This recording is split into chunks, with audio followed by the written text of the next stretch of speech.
우리나라 부동산은 안 떨어진다는 이야기가 있어서 한번 기사를 들고 와봤습니다. 미 IAU 교수님께서 누군지 아시죠?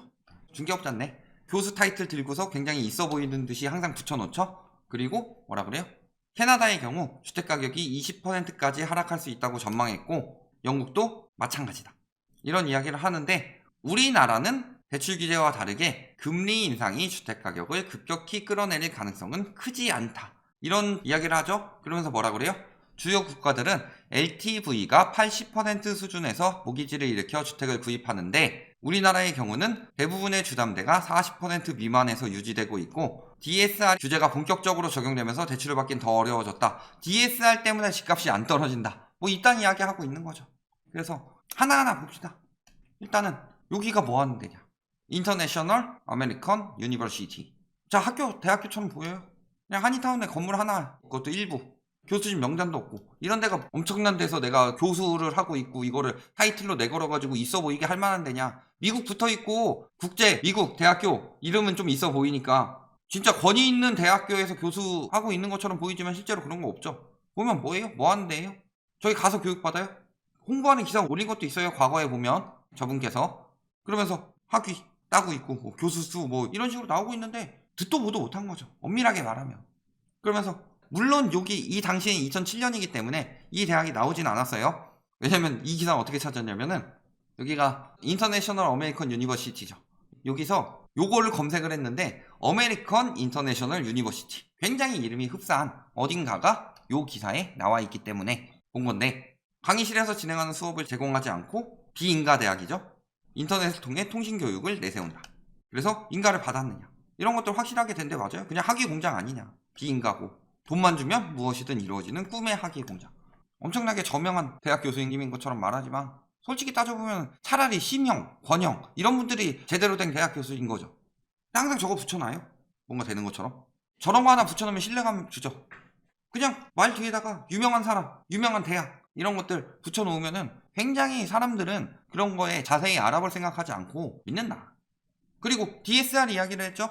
우리나라 DSR 도입이 되니까 대출이 축소되었기에 금리가 올라가든 말든 집값은 안 떨어진다. 이런 이야기 하고 있죠. 그러면서 영국, 캐나다 이야기를 하면서 영국, 캐나다는 LTV가 80%니까 대출이 많이 나온다. 심지어는 계약금 1%로 계약할 수 있는 주택도 있다 라고 하죠. 그런 경우는 진짜 돈 많이 버는 사람이고 캐나다 DSR 이미 적용됐죠. 2017년 기사에 각국 DSR 언제 적용됐는지 이런 기사 하나도 안 나오더라고 찾아봐도. 그런데 캐나다는 이미 DSR이 적용이 되었어요. LTV 80% 이게 중요한 게 아니다. 핵심은 DSR이죠. 왜? LTV 80% 받아도 돼요. 10억짜리 집 사는데 8억 대출을 받았다. 이 사람이 무너지는지 안 무너지는지는 어떻게 알아요? 그래서 월 갚아야 되는 돈이 지금은 한 2천만 원 정도 되고 금리 올라가서 2,500만 원까지 오를 수 있다. 연. 그렇다고 해서 뭐가 문제예요? 이 사람 버는 돈이 월 5천씩 벌면은 크게 문제될 거 없죠. 그렇기 때문에 DSR이 적용돼서 우리나라에 인제 적용됐으니까 DSR 적용을 못 받고 그 전에 대출을 받았던 사람들이 굉장히 위험해지는 거죠.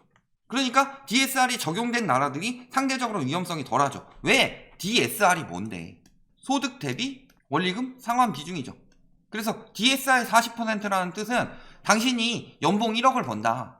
그러면은 1년의 원리금으로 4천만 원이 넘어가지 않는 선에서 그러니까 4천만 원 밑으로만 돈을 빌려주겠다. 이게 DSR이죠. 그렇다는 것은 LTV 위주로 적용이 되었을 때는 집이 10억이고 대출이 8억이에요.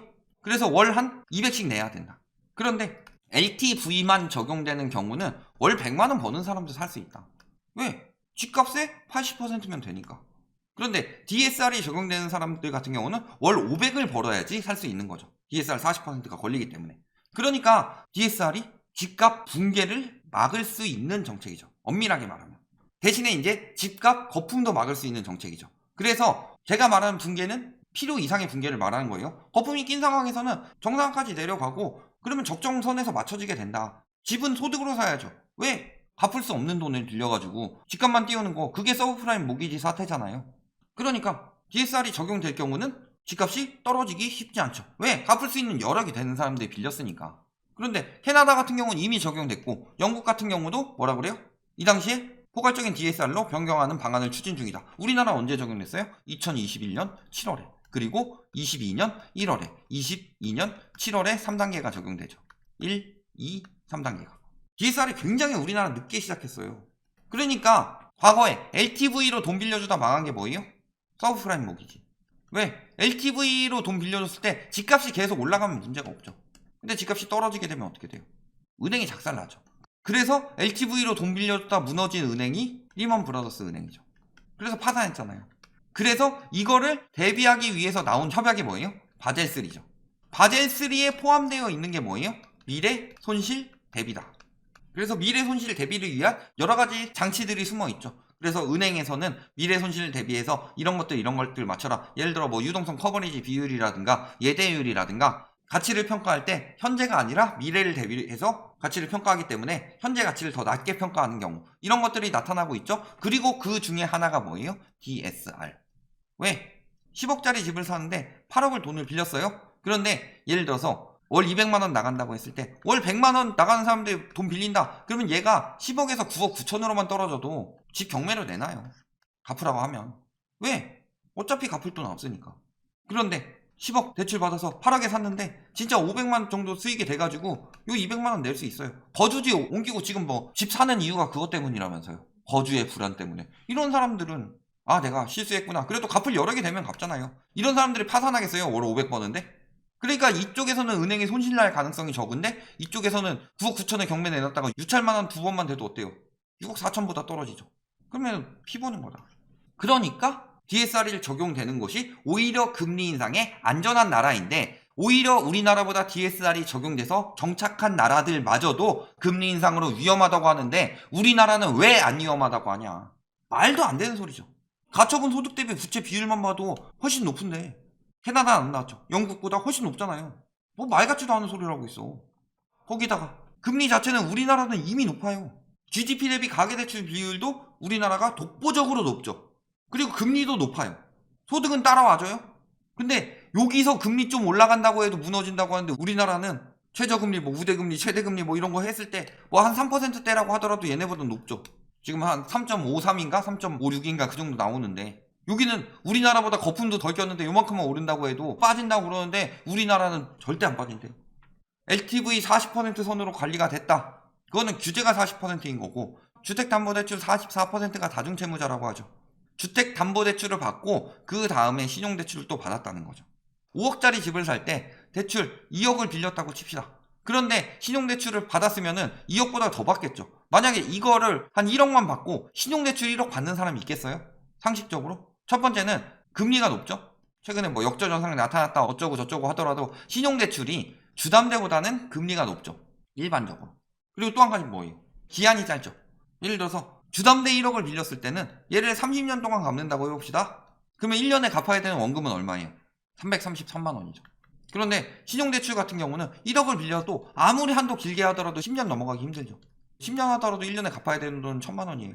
여기에 뭐 이자가 연 5%씩 붙는다. 물론 원리금 균등 상환을 하면 계산이 조금 달라지겠죠. 5%씩 붙는다고 해봅시다. 그럼 1억에 5%면 500만 원이죠. 500만 원. 여기 500만 원. 붙더라도 차이는 꽤나 크죠.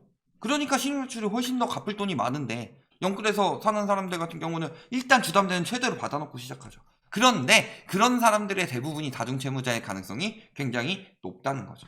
제대로 관리가 됐다? 아니에요. 왜? 일단은 규제가 시행됐을 때 비규제 지역인 곳들도 있었고 규제가 시행되기 전에 대출을 받은 사람들도 있고 대부분이 그렇잖아요. 여러 가지로.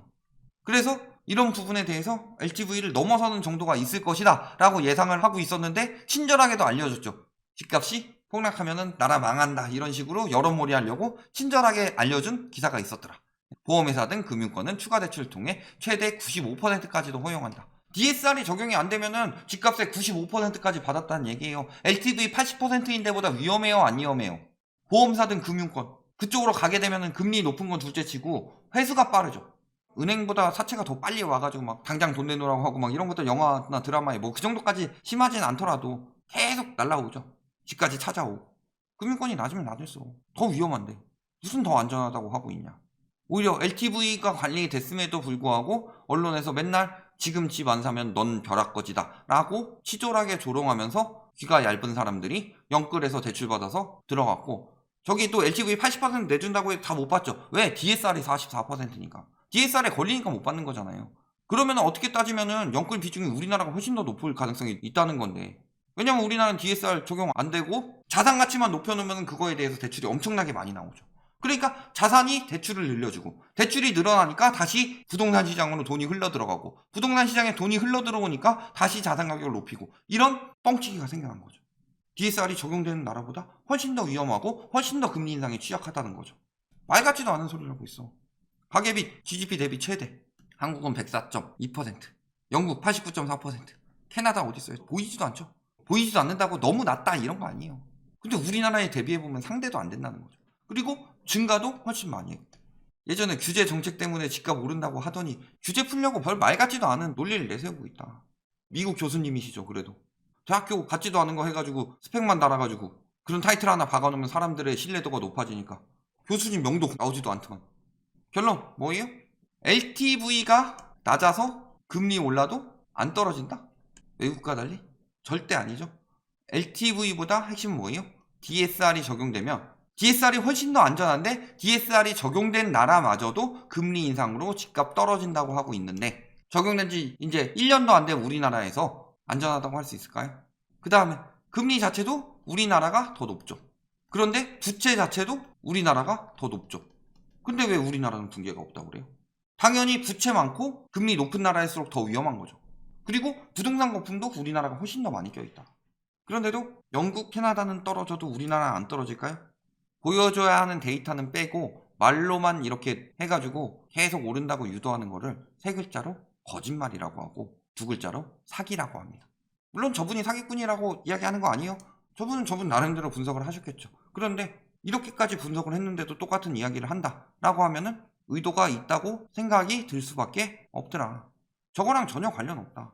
오히려 영국, 캐나다, 미국 이런 세계 어느 나라보다 우리나라가 부동산 붕괴가 제일 위험하고, 저희가 우리나라보다 거품이 꼈다고 말한 나라가 딱 한 군데 있어요. 거기가 중국이었죠. 그리고 중국은 이미 붕괴되고 있다. 여기까지 보시면 그 뒤에 어느 나라가 가장 많이, 가장 크게 위험하게 붕괴될 것인가, 답은 나왔다는 거죠. 왜 그렇게 되느냐? 붕괴가 되는 게 아니라 정상화가 되는 과정이고, 그만큼 거품이 많이 꼈기 때문에 거품이 많이 빠지면서 크게 붕괴된다. 이런 이야기를 하는 것이다. 여기까지 말씀드리겠습니다.